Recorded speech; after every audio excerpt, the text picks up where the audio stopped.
बाबू केकर लइका हुआ हो? Oh my God! DJ!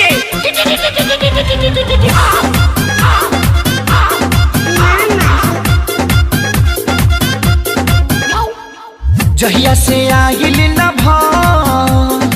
ससुरा से नहीं हो, जहिया से आइल न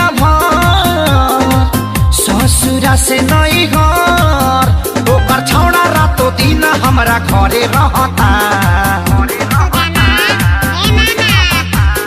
नाम धो के हम के सुदामा कहता, आ मानवा के बेटा मामा मामा कहता।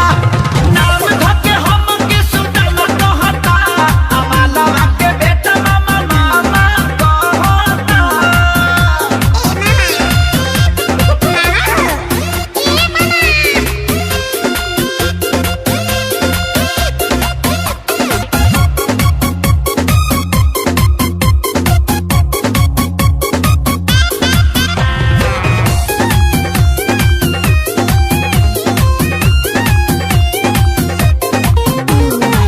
एक त 5 साल लागल मोहब्बत भुलावे में, दर्द बढ़ावे खातिर आइल फेर गावे में।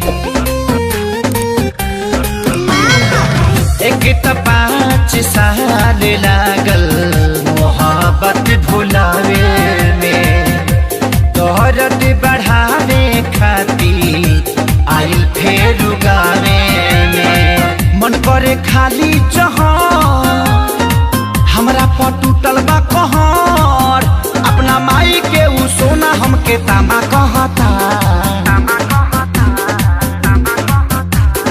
नाम धके हम के सुदामा कहता, आ मालवा के बेटा मामा मामा कहता।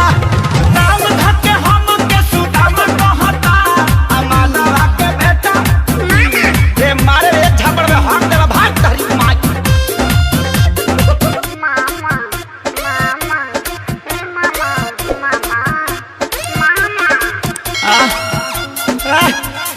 करे ते पैदा भइल बड़ी हमरा के डिस्टर्ब करे खातिर भग भग गया यहाँ से।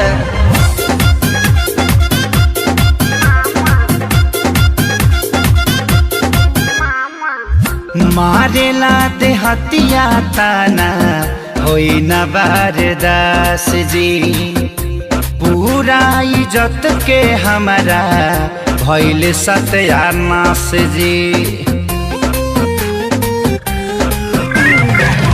मारेला ते हतिया ताना होई न बारदास जी, पूरा इज्जत में भाई हो गइल बास जी। कैसे मिलाई हम न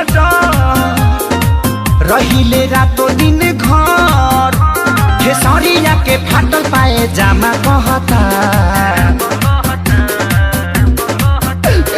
नाम धोके हम के सुदामा कहता, आ मालवा के बेटा मामा मामा कहता।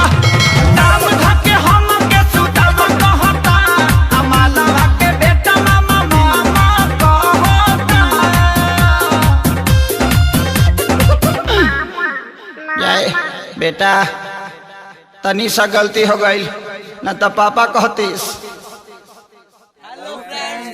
अगर आप लोगों को वीडियो पसंद आए तो प्लीज लाइक करें, कमेंट करें, शेयर करें और सब्सक्राइब अगर नहीं किए तो सब्सक्राइब करें। और ये मेरा छोटा भाई है, इसकी एक्टिंग आप लोगों को कैसी लगी ये कमेंट करके जरूर बताइएगा।